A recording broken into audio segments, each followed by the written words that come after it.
Hello guys, কেবি কমটেক চ্যানেলে সকলকে স্বাগত। এই ভিডিওতে আমরা মাইক্রোসফট অফিস ওয়ার্ডের ডিজাইন ট্যাব নিয়ে আলোচনা করব। ভিডিওটি পছন্দ হলে অবশ্যই লাইক, শেয়ার এবং সাবস্ক্রাইব করবেন, আর কমেন্ট করে অবশ্যই জানাবেন ভিডিওটি কেমন লাগলো। তাহলে চলুন শুরু করা যাক মাইক্রোসফট অফিস ওয়ার্ডের ডিজাইন। তবে আমরা এখানে আমাদের কম্পিউটারে রাখা একটি ডকুমেন্টকে খুলে নিলাম। এবার আমরা এখান থেকে ক্লিক করছি ডিজাইন ট্যাবে। ডিজাইন ট্যাবের মধ্যে প্রথমে আমরা যেটা নিয়ে আলোচনা করব সেটি হলো ওয়াটারমার্ক। ওয়াটারমার্ক হলো এক ধরনের হালকা করে কিছু লেখা পিছন দিকে থাকবে, যেগুলো সাধারণত প্যাড-ফ্যাডে দেখা যায় বা বইয়ের প্রত্যেক পাতাতে হালকা করে ব্যাকগ্রাউন্ডে কিছু লেখা থাকে বা ছবি দেওয়া থাকে। তাহলে চলুন প্রথমে আমরা এখানে ডিজাইন ট্যাবে ক্লিক করলাম, করার পর এখানে ওয়াটারমার্ক অপশানে ক্লিক করলাম। পেজ ব্যাকগ্রাউন্ড গ্রুপের আন্ডারে ওয়াটারমার্ক অপশানে ক্লিক করলাম। ক্লিক করার পর আমরা এখান থেকে বিভিন্ন ধরনের ওয়াটারমার্ক নিতে পারি, এগুলো আগে থেকেই করা আছে। আমরা যদি এখান থেকে যে কোনো ওয়াটারমার্কে ক্লিক করি, মনে করা যাক আমরা এটিতে ক্লিক করলাম, তাহলে পেজের পিছন দিকে দেখুন হালকা করে ওয়াটারমার্কটি চলে এসছে। প্রত্যেক পাতাতেই এই ওয়াটারমার্কটি রয়েছে এবং তার উপর দিয়ে লেখাগুলি রয়েছে। এই ওয়াটারমার্কটিকে যদি আমরা ওঠাতে চাই, তাহলে আমরা এখান থেকে ক্লিক করতে পারি ওয়াটারমার্কে। সেখান থেকে আমরা রিমুভ যে ওয়াটারমার্ক অপশানটি আছে সেটিতে যদি ক্লিক করি, তাহলে ওয়াটারমার্কটি প্রত্যেক পাতার থেকে উঠে যাবে। এবার আমরা যদি আমাদের নিজেদের মতন কোনো ওয়াটারমার্ক দিতে চাই, তাহলে আমরা এখানে ক্লিক করলাম ওয়াটারমার্কে। সেখান থেকে আমরা এখান থেকে চলে এলাম কাস্টম ওয়াটারমার্ক। কাস্টম ওয়াটারমার্কে ক্লিক করলে এখানে আলাদা একটি বক্স খুলে যাবে প্রিন্টেড ওয়াটারমার্ক নামক। সেখান থেকে আমরা যদি প্রথমে ছবি হিসাবে কোনো ওয়াটারমার্ক দিতে চাই, তাহলে আমাদের এখানে ক্লিক করতে হবে পিকচার ওয়াটারমার্কে। পিকচার ওয়াটারমার্কে ক্লিক করার পর এখান থেকে ক্লিক করতে হবে select picture. Select picture click করার পর আমরা এখান থেকে আমাদের কম্পিউটারে থাকা যদি কোনো ছবিকে নিতে চাই, তাহলে আমরা সেভাবে সেখান থেকে একটি ছবিকে আমরা বেছে নিতে পারি। এরকম মনে করা যাক আমরা এই ছবিটিকে নিলাম। নেওয়ার পর এখান থেকে আমরা ইনসার্টে ক্লিক করে তারপর যদি আমরা ওকেতে ক্লিক করি, তাহলে দেখুন ওয়াটারমার্কটি ব্যাকগ্রাউন্ড হিসাবে পেজটির পেছনে চলে এসে এবং প্রত্যেক পাতাতেই এই ওয়াটারমার্কটি রয়েছে। যদি আমরা এই ওয়াটারমার্কটিকে ওঠাতে চাই, তাহলে আমরা এখান থেকে ওয়াটারমার্ক অপশানে ক্লিক করতে পারি। সেখান থেকে আমরা ক্লিক করতে পারি রিমুভ ওয়াটারমার্ক, অথবা কাস্টম ওয়াটারমার্কে গিয়ে আমরা যদি এখান থেকে নো ওয়াটারমার্কে গিয়ে ক্লিক করে তারপরে ওকেতে ক্লিক করি, তাহলে এখান থেকেও ওয়াটারমার্কটি উঠে যাবে। ছবির মতনই আমরা যদি কোনো লেখাকে ওয়াটারমার্ক হিসেবে রাখতে চাই, তাহলে একই পন্থা আমরা এখানে ওয়াটারমার্কে ক্লিক করলাম। সেখান থেকে চলে এলাম কাস্টম ওয়াটারমার্কে। কাস্টম ওয়াটারমার্কে এসে আমরা এখানে টেক্সট ওয়াটারমার্কে ক্লিক করলাম। করার পর এখানে আমরা টেক্সট যে জায়গাটি আছে সেখানে আমরা কি টেক্সট রাখতে চাই ওয়াটারমার্ক হিসাবে সেটি টাইপ করে নিলাম। মনে করা যাক আমরা এখানটায় কম্পিউটার প্রজেক্ট এই কথাটিকে ওয়াটারমার্ক হিসাবে রাখতে চাই। নিচে এখানে আমরা ফন্ট থেকে ফন্টটা কি সিলেক্ট করতে পারি, কি ফন্ট আমরা রাখতে চাই। আমরা এখান থেকে নিয়ে নিলাম মনে করা যাক ইম্প্যাক্ট, এবং কালারে এসে আমরা কি ধরনের কালার দিতে চাই এটা আমরা এখান থেকে নিতে পারি। যে কোনো কালার একটি এখান থেকে আমরা নিয়ে নিলাম। নিয়ে এখান থেকে আমরা যদি ওকেতে ক্লিক করি, তাহলে দেখুন কম্পিউটার প্রজেক্ট কথাটি ওয়াটারমার্ক হিসেবে চলে এসে। এবার এই ওয়াটারমার্কটিকে যদি আমরা আরও কিছু পরিবর্তন করতে চাই, তাহলে একই পন্থা আমরা গেলাম এখানে ওয়াটারমার্কে ক্লিক করলাম। সেখান থেকে গেলাম কাস্টম ওয়াটারমার্কে। এখানে লেখা আছে লেআউটে এখানে ডায়াগোনাল করা আছে, মানে কোনাকুনিভাবে। যদি আমরা এখানে হরিজন্টাল করে ওকেতে ক্লিক করি, তাহলে দেখুন এটা সোজাসুজি হয়ে গেল এবং প্রত্যেক পাতাতেই এরকমভাবেই হয়ে গেছে। আর একটু যদি লেখাটাকে ডিপ করতে চাই, এখানে ওয়াটারমার্কে ক্লিক করে আমরা এখানে গেলাম কাস্টম ওয়াটারমার্কে। এখানে সেমি ট্রান্সপারেন্ট যেখানে টিকচিহ্নটি দেওয়া আছে, টিকচিহ্নটিকে তুলে দিয়ে আমরা যদি ওকেতে ক্লিক করি, তাহলে দেখুন লেখাটি আরেকটু ডিপ হয়ে গেল। তবে ওয়াটারমার্ক সাধারণত হালকাই থাকে, এটিকে ডিপ করা হয় না।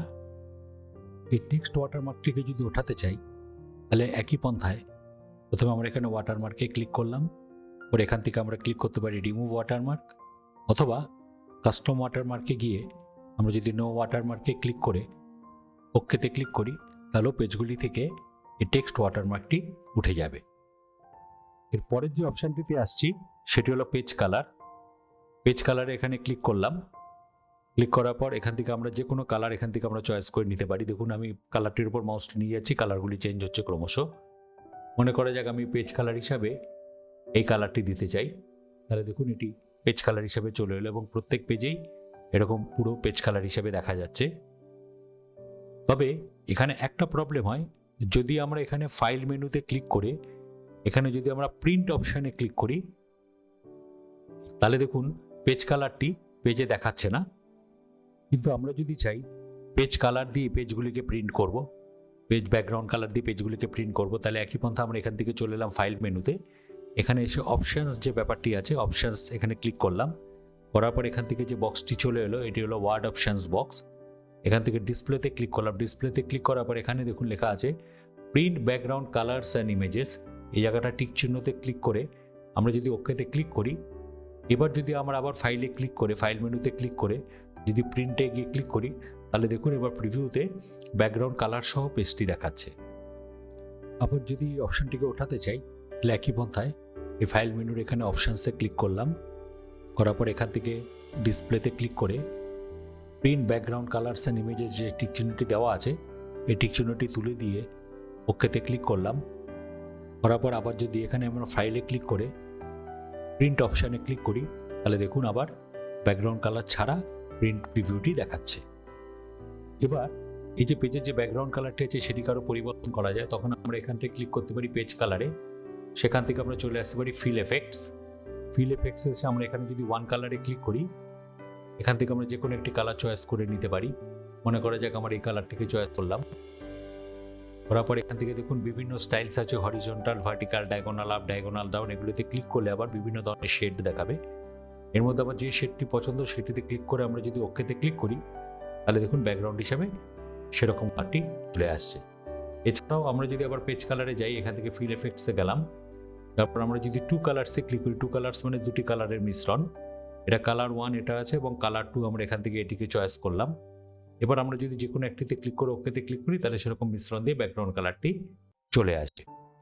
একই পন্থা আবার ফিল এফেক্টসে ক্লিক করে আমরা যদি এখানে প্রিসেটে ক্লিক করি, প্রিসেট মানে এখানে আগের থেকে কিছু কালার সেট করা আছে, যেরকম early sunset, late sunset, desert. আমরা যদি দুজনে ক্লিক করে এখানে যে কোনো একটিতে ক্লিক করে আমরা যদি ওকেতে ক্লিক করি, তাহলে দেখুন ওর মতন ব্যাকগ্রাউন্ড কালার চলে আসছে। তারপর আমরা যদি এখানে ফিল এফেক্টসে ক্লিক করে আমরা যদি এখানে টেক্সচার ট্যাবে ক্লিক করি, তাহলে এখানে বিভিন্ন ধরনের টেক্সচার ট্যাবের মতন ব্যাকগ্রাউন্ড চলে আসবে। যে কোনো একটিতে ক্লিক করে আমরা যদি ওকেতে ক্লিক করি, তাহলে দেখুন ব্যাকগ্রাউন্ডটি টেক্সচার ট্যাবের মতন হয়ে যাচ্ছে। এছাড়া আমরা যদি এখানে পেজ কালারে ক্লিক করে আমরা যদি ফিল এফেক্টসে ক্লিক করে আমরা যদি এখানে প্যাটার্নে ক্লিক করি, তাহলে বিভিন্ন ধরনের প্যাটার্ন চলে আসবে। এরও আবার দুটো কালার আছে, একটা ফোরগ্রাউন্ড একটা ব্যাকগ্রাউন্ড। ফোরগ্রাউন্ড মানে সামনে এবং ব্যাকগ্রাউন্ড মানে পিছনে।